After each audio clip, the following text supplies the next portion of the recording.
Comment pouvons-nous vaincre la chair? On a touché dans le dernier segment, c'est quoi la chair? On a touché l'importance de le vaincre. Mais comment le faire? On va faire 4 étapes qui sont quand même très pratiques que nous pouvons appliquer, qu'une fois appliquées, va certainement nous donner la victoire sur la chair. La première, c'est nous devons cibler notre chair. Nous devons cibler notre chair. Et pourquoi on dit qu'on doit le cibler? C'est parce que la réalité, c'est que chaque chair ou le moi de chaque personne est différent. Les points que tu vas toucher dans ta chair ne sont pas les mêmes points que je vais toucher dans ma chair. On n'a pas la même chair. On n'a pas le même moi. On n'a pas les mêmes faiblesses. Chaque personne a ses faiblesses et chaque personne est prédisposée d'une manière différente. Donc, si nous allons attaquer et si nous allons toucher la chair, la première chose qu'on doit être capable, c'est d'être capable d'authentifier c'est quoi les points dans ma chair que je dois gérer avec. Maintenant, on va être clair avec un point tout de suite. Ce n'est pas une question de est-ce que j'ai de quoi à travailler dans ma personne, mais plutôt quels sont les points à travailler dans ma personne. En fait, si tu serais dans une étape où est-ce que tu dirais j'ai rien à travailler, je suis correct, le point que tu as à travailler, c'est l'orgueil. Parce que seulement l'orgueil pourrait t'amener dans une dimension où est-ce que tu penses que tout est parfait dans ta vie et personne n'a un problème. Je me rappelle une fois, mon père il m'a dit, mon fils, tu sais quoi? Tu sais qu'est-ce qui me dérange dans la vie? J'ai dit quoi, papa? Il m'a dit, ça me dérange que j'ai toujours raison. Puis quand il m'a dit ça, j'ai dit, oh, il y a beaucoup d'orgueil, mon père. Je dois peut-être travailler ça moi aussi. Alors, ce n'est pas une question de est-ce qu'on a des points à travailler, mais plutôt quels sont les points à travailler. Maintenant, ça c'est important parce que si on ne peut pas identifier, on ne pourra pas changer. Et pour ce faire, je vous invite à faire cette prière avec moi. Dis, Saint-Esprit, révèle-moi les points dans ma personne. Révèle-moi les points dans le moi que tu veux que je me débarrasse, que tu veux que je dompte, que tu veux que je prenne la victoire dessus, afin que ton nom soit élevé. Tu vois, chacun d'entre nous doit arriver dans une place où est-ce qu'on peut clairement identifier c'est quoi les points dans notre personne qu'on doit travailler. Si on ne le cible pas, on ne pourra jamais le gérer. Ne pense pas que quand ça a trait au moi, que tu vas être capable de juste dire, bon, mais écoute, ce que j'ai à travailler, Dieu va le changer ou ça va se faire toute seule. Non, non. Chaque chose dans notre vie qu'on veut s'améliorer dedans, on doit le cibler. C'est comme quelqu'un qui va s'entraîner dans le gym. Tu ne peux pas juste aller t'entraîner. Tu dois cibler les muscles. Quand tu vas cibler un muscle, c'est ce muscle-là même qui va grandir. Si tu joues dans un sport et tu veux développer ta passe ou tu veux développer ton tir ou tu veux développer, mais il y a une manière de pratiquer certaines choses qui vont cibler cette chose-là et en le ciblant, c'est là que tu as une amélioration. Quand tu essayes de faire toutes les choses pêle-mêle, toutes d'une manière ou d'une autre, tu ne vas jamais avoir de résultats. Mais si tu es capable de cibler, est-ce que tu dois cibler? Est-ce que c'est l'impatience? Est-ce que c'est l'orgueil? Est-ce que c'est l'impureté? Est-ce que c'est l'amertume? Est-ce que c'est des crises de colère? Est-ce que tu es colérique? Es-tu quelqu'un de jaloux? Es-tu manipulateur? Est-ce que c'est l'hypocrisie? Est-ce que c'est les mensonges? Quels sont les points que Dieu te dit que tu dois traiter ou que tu dois gérer? Écoutez, si on va changer notre chair, on pas changer, mais on doit le dompter, on doit premièrement la cibler. On doit prendre une détermination. Tel point Je vais le travailler dans ma vie jusqu'à ce qu'il change. Le deuxième point qui est important, c'est nous devons accepter la réalité que le problème, c'est réellement nous. Ou dans votre cas, tu dois accepter que le problème est réellement toi. On appelle ça l'humilité. Tu vois, le problème avec plusieurs personnes et la raison pourquoi ils n'arrivent pas à changer quoi que ce soit dans leur vie, c'est parce qu'ils blâment toujours les autres. Chacun de leurs carences qu'ils ont dans leur personne. Ah, je suis orgueilleux, mais je suis orgueilleux à cause de. Ah, j'ai de l'amertume, mais c'est pas ma faute que j'ai de l'amertume. Tu sais, on m'a fait beaucoup de mal. Ah, mais tu sais, je sais que je suis jaloux, je suis jalouse, mais tu sais, mes parents, ils me comparaient toujours à mon frère, ils me comparaient toujours à ma mère, à ma soeur, puis à cause de ça, je suis devenu jaloux. Ah, oui, je suis colérique, mais que, tu sais, c'est pas de ma faute, là, on me battait quand j'étais jeune. Ah, je sais que je suis insécure, mais c'est pas de ma faute, c'est parce qu'on m'écrasait. Tout est la faute des autres. On n'assume aucune responsabilité. Et le problème avec ça, c'est que tu ne peux pas changer quelque chose que tu n'assumes pas comme responsabilité. Et on est dans une ère comme chrétien aujourd'hui où est-ce que c'est rare de trouver des gens qui vont assumer la responsabilité pour changer un trait de leur personne. Ils sont toujours en train de blâmer les autres. On pointe le doigt. Et j'aime ce proverbe-là où est-ce qu'on dit que quand tu pointes le doigt vers une personne, tu as plus de doigts qui pointent vers toi que vers la personne. Comme par exemple, si je te pointe le doigt comme ça, j'ai un doigt qui pointe vers toi, mais j'ai 3 doigts qui pointent vers moi. So, souvent, même si on veut blâmer les autres, on doit réaliser que nous sommes plus responsables que d'autres choses. Tu sais, c'est important ce point-là parce que si on va changer, on a besoin que Dieu nous fasse grâce. On a besoin de la grâce de Dieu pour changer et Dieu nous donne seulement la grâce si on vient à lui avec humilité. Donc, c'est quand qu'on peut voir un vrai changement dans notre vie. C'est quand on est capable de se mettre à genoux.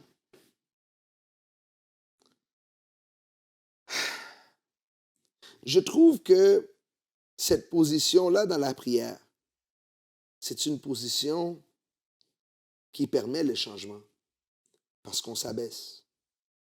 On n'est pas en train de pointer les autres. Quand on pointe les autres, on est toujours debout. On est debout en train de pointer.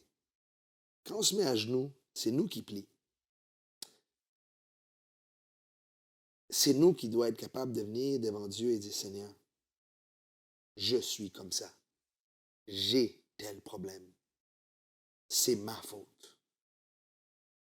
Il peut y avoir des gens qui nous ont influencés ou qui ont magané notre vie.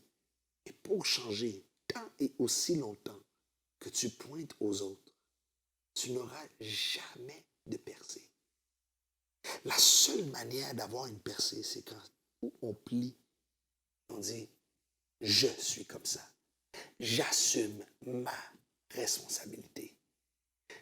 Et si tu vis dans une société comme celle ici, disons au Québec, on est une société de personnes qui ne veulent jamais assumer responsabilité pour comment on est.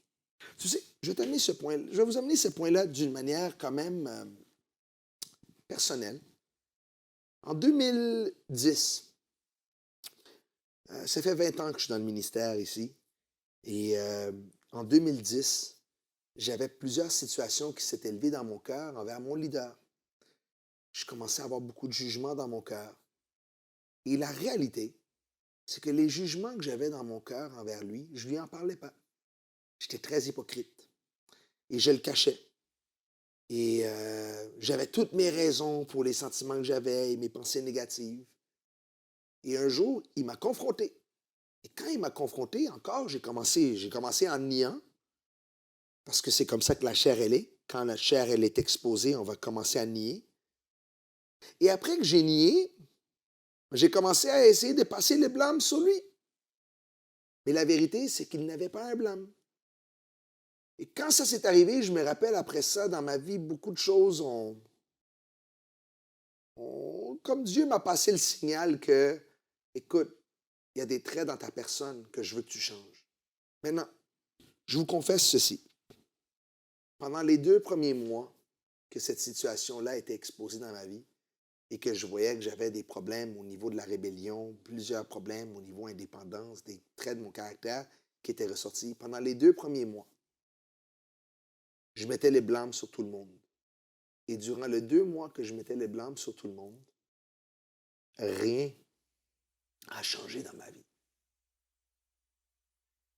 Je me rappelle encore le jour que je me suis mis à genoux devant Dieu et j'ai arrêté de pointer les doigts. Maintenant, dans ma tête, j'étais convaincu que ce n'était pas ma faute. Et le jour que j'ai réalisé, j'ai dit, oh, j'ai ma responsabilité. Et que j'ai arrêté d'essayer de pointer le doigt pour justifier mes actions, justifier mes pensées, mais que moi-même, j'ai accepté la responsabilité pour mon état. C'était le début des plus grands changements que Dieu a fait dans ma personne. Et si ces changements-là ne s'étaient pas effectués en 2010, je ne serais pas où est-ce que je suis aujourd'hui. La réalité, c'est celle-ci. Si nous n'assumons pas responsabilité et on pointe le doigt aux autres, mais la manière qu'on est, c'est la manière qu'on va toujours être.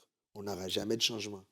Et le problème, c'est que s'il y a des traits dans notre personne qui nous empêchent d'être un instrument utile pour Dieu, et alors on est en train de bousiller, de scraper, de ruiner le plan que Dieu a pour notre vie. Et ça, on ne peut pas le permettre.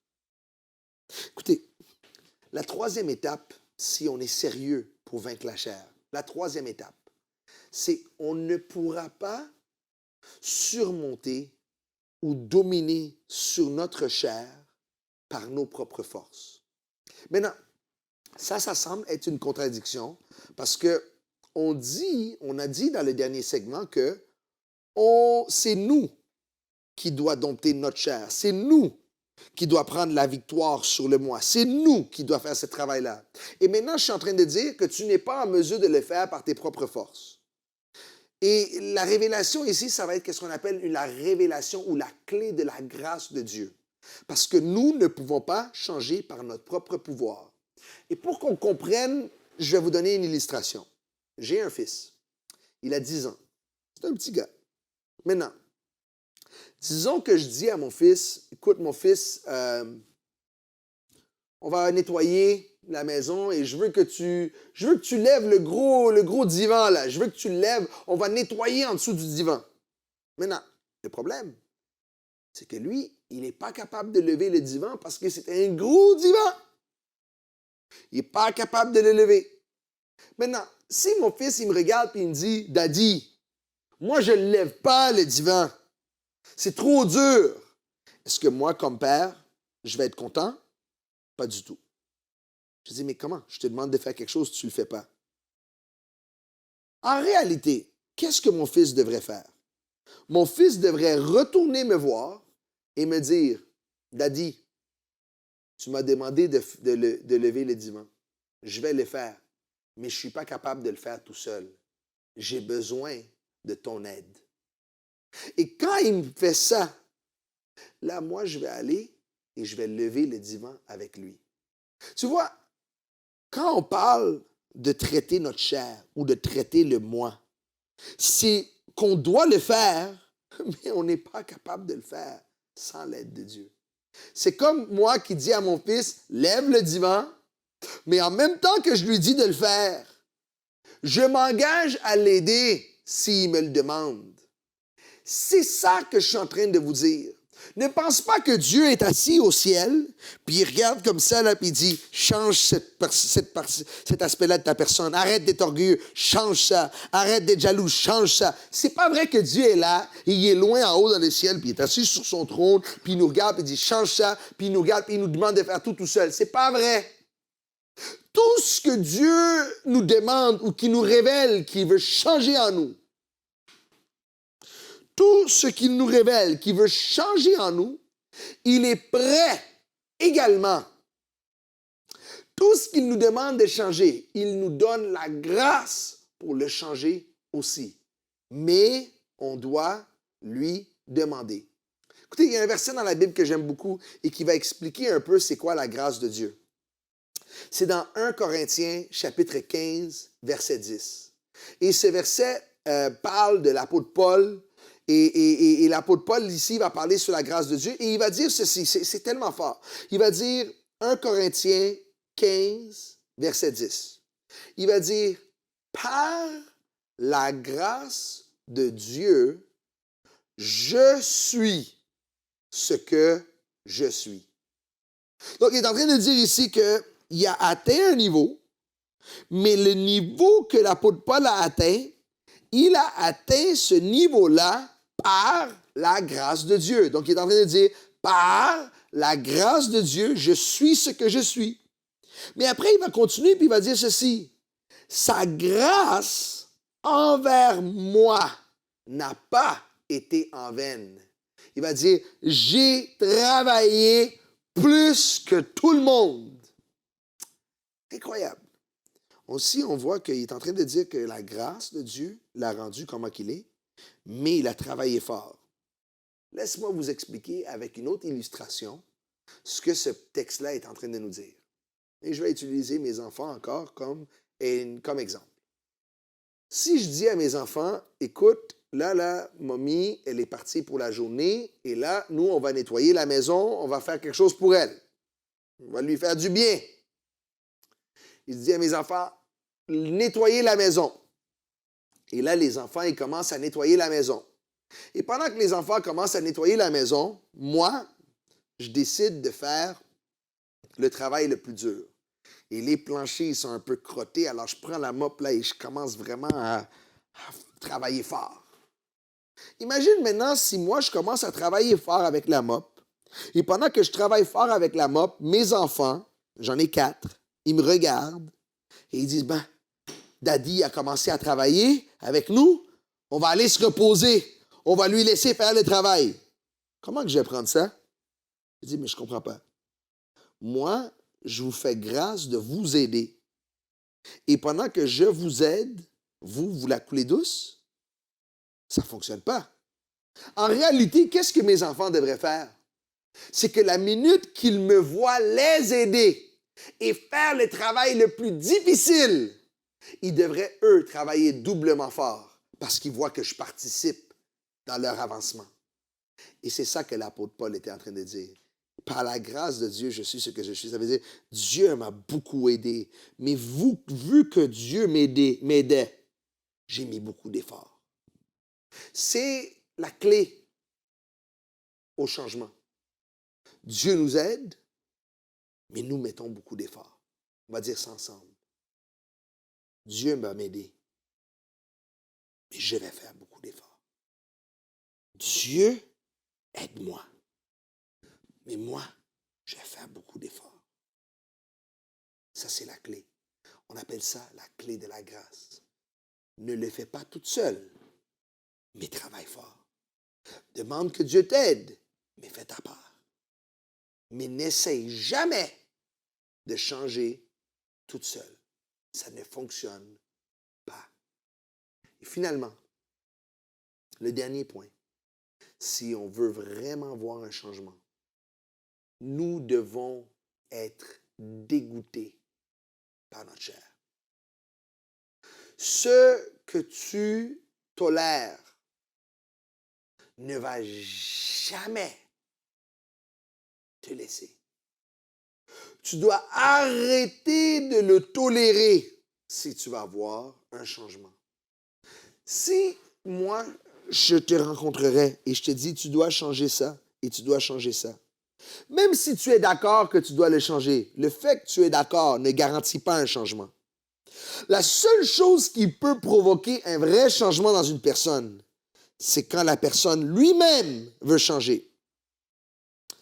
Tu sais, je sors d'un arrière-plan de dépendance de drogue. Et dans ma famille, on a des problèmes de dépendance, pas seulement de mon côté, même du côté de ma femme. Je crois que c'est des problèmes qui maintenant sont tout partout dans la société. Des gens qui ont des problèmes d'alcool, de drogue, etc. Et dans toute mon expérience, j'ai remarqué que chaque fois que tu dis à quelqu'un qu'il faut qu'il arrête de faire quelque chose, même si ça lui fait du mal, tant et aussi longtemps que le désir de changer ne provient pas de la personne, il n'y a pas de changement. Et je vais même aller plus loin. Tant et aussi longtemps que la personne n'est pas dégoûtée de son état, il n'y a pas de changement. Il n'y en a pas. Il y a des gens qui sont devenus riches parce qu'un jour, ils ont dit, je suis tanné d'être pauvre. Ils sont tellement devenus tannés qu'ils ont pris des décisions qui ont changé leur vie à jamais. Il y a des gens qui ont dit, je suis tanné d'être colérique. Je suis tanné de voir mes relations brisées.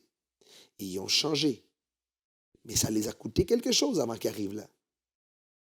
Je prie que toi et moi, on n'a pas besoin d'atteindre le fond d'un baril pour être tanné de certains traits dans notre personne qu'on réalise qu'on doit changer. Qu'on prenne la décision de passer les 4 étapes. Premièrement, on doit cibler notre chair. On doit savoir c'est quoi les points qu'on doit travailler dedans. Deuxièmement, on doit assumer la responsabilité. C'est notre faute à nous. On doit arrêter de blâmer les autres. On dit ça, c'est moi. Troisièmement, on doit aller à Dieu et lui demander de nous aider. On doit lui demander grâce. Parce que si on lui demande l'aide, il va nous donner l'aide pour qu'on puisse changer. Et finalement, on doit être dégoûté de notre état. Chaque chose qu'on regarde en nous et on dit, je suis tanné d'être comme ça. Je te promets, c'est ces choses mêmes qui vont t'amener au vrai changement. Dans le dernier segment qu'on va faire sur la délivrance, ou en fait sur l'ennemi numéro 1, notre chair, on va toucher sur les armes de choix qu'on doit utiliser pour dompter notre chair. Dis-toi que notre chair est comme un animal. On doit le dompter. Et donc, on va devoir utiliser des armes spirituelles pour prendre la victoire dessus. À bientôt. Que le Seigneur vous bénisse.